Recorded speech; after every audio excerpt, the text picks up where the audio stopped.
5 ತಿಂಗಳು ಕಳೆದು ಹೋಗಿವೆ. ಈಗ ಇನ್ನೂ 2 ವಾರದ ಕಾಲಾವಕಾಶ ಇದೆ. ಬಿಜೆಪಿ ನಿಜವಾಗಿಯೂ ಈ ದೇಶ ಕಾಯುವಂಥ ಸೈನಿಕರನ್ನು ಗೌರವಿಸುತ್ತಾ ಅಥವಾ ಬರೀ ರಾಜಕೀಯ ಭಾಷಣದಲ್ಲಿ ಮಾತ್ರ ಅವರನ್ನು ಬಳಸ್ಕೊಳ್ಳುತ್ತಾ ಅನ್ನೋದು ಈ 2 ವಾರದೊಳಗೆ ಇಡೀ ದೇಶದ ಮುಂದೆ ಬಯಲಾಗುತ್ತೆ. ಒಬ್ಬ ಮಹಿಳೆ, ಆಕೆ ಈ ದೇಶದ ಹೆಮ್ಮೆಯ ಸೇನಾಧಿಕಾರಿ, ಶತ್ರುಗಳ ಮೇಲೆ ನಮ್ಮ ದೇಶ ನಡೆಸಿದಂಥ ದಾಳಿಯ ವಿವರಗಳನ್ನು ಇಡೀ ಜಗತ್ತಿನ ಮುಂದೆ ಇಟ್ಟಾಕೆ. ಆಕೆಯ ಹೆಸರು ಕರ್ನಲ್ ಸೋಫಿಯಾ ಖುರೇಶಿ.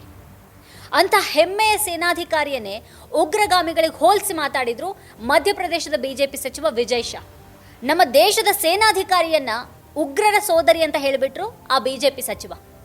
ಆದರೆ ಆ ವಿಜಯ್ ವಿರುದ್ಧ ಮಧ್ಯಪ್ರದೇಶದ ಬಿಜೆಪಿ ಸರ್ಕಾರ ಯಾವುದೇ ಒಂದು ಕ್ರಮವನ್ನು ಕೈಗೊಳ್ಳಿಲ್ಲ, ಅವರನ್ನು ಅರೆಸ್ಟ್ ಮಾಡಲಿಲ್ಲ ಅಥವಾ ಸಂಪುಟದಿಂದ ಅವರನ್ನು ವಜಾ ಮಾಡಲಿಲ್ಲ. ಇವತ್ತಿಗೂ ಕೂಡ ಆ ವ್ಯಕ್ತಿ ಮಧ್ಯಪ್ರದೇಶದ ಸಚಿವ.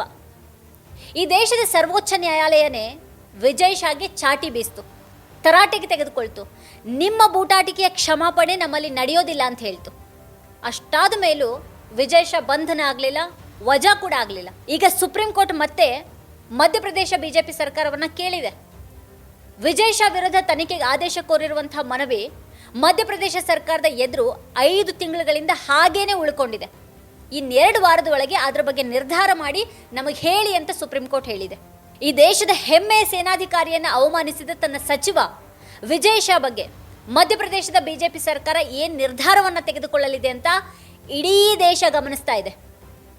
ಮಧ್ಯಪ್ರದೇಶ ಸರ್ಕಾರಕ್ಕೆ ಈ ದೇಶದ ಪ್ರಧಾನಿ ಹಾಗೆ ಗೃಹ ಸಚಿವರು ಏನು ಸೂಚನೆಯನ್ನು ಕೊಡಲಿದ್ದಾರೆ ಅನ್ನೋದನ್ನ ದೇಶ ನೋಡ್ತಾ ಇದೆ. ಈಗ 5 ತಿಂಗಳು ಬಿಜೆಪಿ ವಿಜಯ್ ಶಾ ವಿರುದ್ಧ ಯಾವುದೇ ಕ್ರಮವನ್ನು ಕೈಗೊಳ್ಳದೇನೆ ಅಧಿಕಾರದಲ್ಲೇ ಉಳಿಸ್ಕೊಂಡಿದೆ ಅನ್ನೋದನ್ನ ಈ ದೇಶ ನೋಡ್ತಾ ಇದೆ. ಸೇನಾಧಿಕಾರಿ, ಅದರಲ್ಲೂ ಮಹಿಳಾ ಸೇನಾಧಿಕಾರಿಯ ವಿರುದ್ಧ ಅತ್ಯಂತ ತುಚ್ಛವಾಗಿ ಮಾತನಾಡಿದಂಥ ವ್ಯಕ್ತಿ ಬಿಜೆಪಿ ಸರ್ಕಾರದಲ್ಲಿ ಇನ್ನೂ ಯಾಕಿದ್ದಾರೆ? ಬಿಜೆಪಿಗೆ ಆತನನ್ನು ಸಂಪುಟದಿಂದ ತೆಗೆದು ಬೀಸಾಡೋದಕ್ಕೆ ಯಾಕೆ ಆಗ್ತಾ ಇಲ್ಲ? ಇಷ್ಟು ದೊಡ್ಡ ಪಕ್ಷಕ್ಕೆ ಸಚಿವರಾಗೋದಕ್ಕೆ ಜನರ ಕೊರತೆ ಇದೆಯಾ? ವಿಜಯ್ ಶಾ ವಿರುದ್ಧ ಬಿಜೆಪಿ ಕ್ರಮ ಕೈಗೊಳ್ಳದೆ ಹೋದರೆ ಅದು ಸೇನೆಯ ಬಗ್ಗೆ, ಸೈನಿಕರ ಬಗ್ಗೆ ಈವರೆಗೆ ಹೇಳ್ತಾ ಇದ್ದಿದ್ದೆಲ್ಲ ಬರೀ ಬೊಗಳೆ ಅಂತ ಇಡೀ ದೇಶದ ಎದುರು ಈಗ ಸಾಬೀತಾಗುತ್ತೆ. ಬಿಜೆಪಿ ಸರ್ಕಾರಕ್ಕೆ ಈ ದೇಶದ ಹೆಮ್ಮೆಯ ಮಹಿಳಾ ಸೇನಾಧಿಕಾರಿ ಮುಖ್ಯನಾ ಅಥವಾ ಒಬ್ಬ ಮತಾಂಧ ಸಚಿವ ಮುಖ್ಯನಾ?